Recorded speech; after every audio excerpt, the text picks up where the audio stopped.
നിലമ്പൂർ പിടിച്ചെടുക്കാൻ കഴിയുകയാണ് എങ്കിൽ അത് വലിയ ആത്മവിശ്വാസവും അഭിമാനവുമായിരിക്കും കോൺഗ്രസിന് തദ്ദേശ തെരഞ്ഞെടുപ്പിന് മുമ്പ്, നിയമസഭാ തെരഞ്ഞെടുപ്പിന് മുൻപ് ഒരു രാഷ്ട്രീയ നേട്ടം എന്ന നിലയ്ക്ക്. അതിലേക്ക് കോൺട്രിബ്യൂട്ട് ചെയ്യാൻ കഴിയുന്ന എല്ലാ ഘടകങ്ങളും പ്രധാനമാണ് എന്നിരിക്കെ PV അൻവറിനെ തങ്ങളുടെ സ്വന്തം വഴിക്ക് കൊണ്ടുവരാൻ കഴിയുമോ?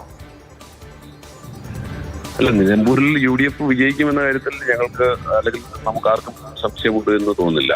UDFന് വിജയിക്കാൻ കഴിയുന്ന എല്ലാ രാഷ്ട്രീയ സാഹചര്യങ്ങളും അവിടെ ഉണ്ട്. നിലമ്പൂരിൽ ഒരു ഉപതെരഞ്ഞെടുപ്പിലേക്ക് പോകാനിടയായ സാഹചര്യത്തെ കുറിച്ച് നമുക്കറിയാം. അപ്പോ ഞങ്ങൾ കഴിഞ്ഞ തെരഞ്ഞെടുപ്പിൽ 2700 വോട്ടിന് തോറ്റ ഒരു സ്ഥലം കൂടിയാണ്. അവിടെ ഉപതെരഞ്ഞെടുപ്പ് വരുന്നു. ഉപതെരഞ്ഞെടുപ്പ് വരുമ്പോൾ ഞങ്ങളെ സംബന്ധിച്ച് കൃത്യമായി സ്ഥാനാർത്ഥിയെ വളരെ ചടുലമായ നീക്കത്തിലൂടെ തന്നെ പ്രഖ്യാപിച്ചിട്ടുണ്ട്. ഞങ്ങൾ തെരഞ്ഞെടുപ്പ് പ്രവർത്തനവുമായി മുന്നോട്ട് പോകുന്നു. തെരഞ്ഞെടുപ്പ് പ്രവർത്തനം ഞങ്ങളുടെ ഗിയർ മാറി അടുത്ത സ്റ്റേജിലേക്ക് കടന്നിരിക്കുകയാണ്. LDFനെ സംബന്ധിച്ച് സിറ്റിംഗ് സീറ്റ് ഉണ്ടായിട്ടും ആ സീറ്റ് രാജിവെച്ച MLAക്ക് പകരം പുതിയ സ്ഥാനാർത്ഥി ആര് എന്ന് പോലും തീരുമാനമായിട്ടുമില്ല.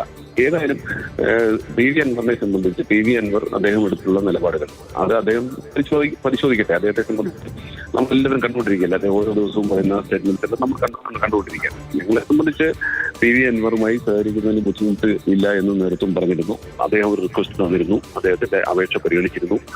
അതിന്മേൽ 2 ദിവസത്തിനകം തീരുമാനമെടുക്കുമെന്ന് UDFന്റെ ചെയർമാൻ തന്നെ സ്ഥാനാർത്ഥി പ്രഖ്യാപനം നടന്ന വേളയിൽ തന്നെ പറഞ്ഞിരുന്നു.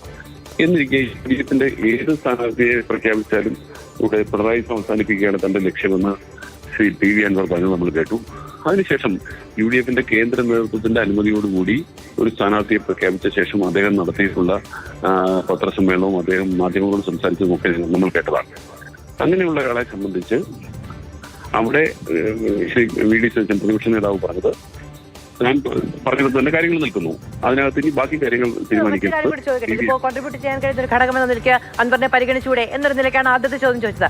രണ്ടാമത്തെ ചോദ്യത്തിൽ ഉന്നയിക്കാൻ ആഗ്രഹിക്കുന്ന ഒരു കാര്യം, ഇന്നിപ്പോ രാവിലെ ആര്യാടൻ ഷൗക്കത്ത് ഒരു നല്ല സ്ഥാനാർത്ഥിയാണോ എന്നൊരു ചോദ്യം അദ്ദേഹം ഉന്നയിക്കുകയാണ്. ഒരു സംശയ രൂപേണ അദ്ദേഹം ഉന്നയിക്കുകയാണ്. അങ്ങനെ സംശയമുള്ള ഒരാളെ നിങ്ങൾ എങ്ങനെ കൂടെ കൂട്ടും? ഞാനതാ പറഞ്ഞത്. ഞാൻ അതിനേക്കാൾ കാര്യങ്ങളിലെ അദ്ദേഹം 2 ദിവസം മുമ്പ് പറഞ്ഞു, സ്ഥാനാർത്ഥി പ്രഖ്യാപനം ഉണ്ടായ വേളയിൽ പറഞ്ഞു.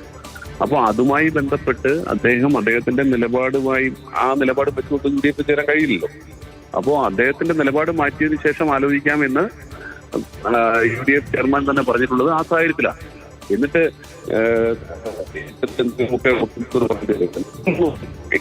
ക്രെഡിബിലിറ്റി, വിശ്വാസം.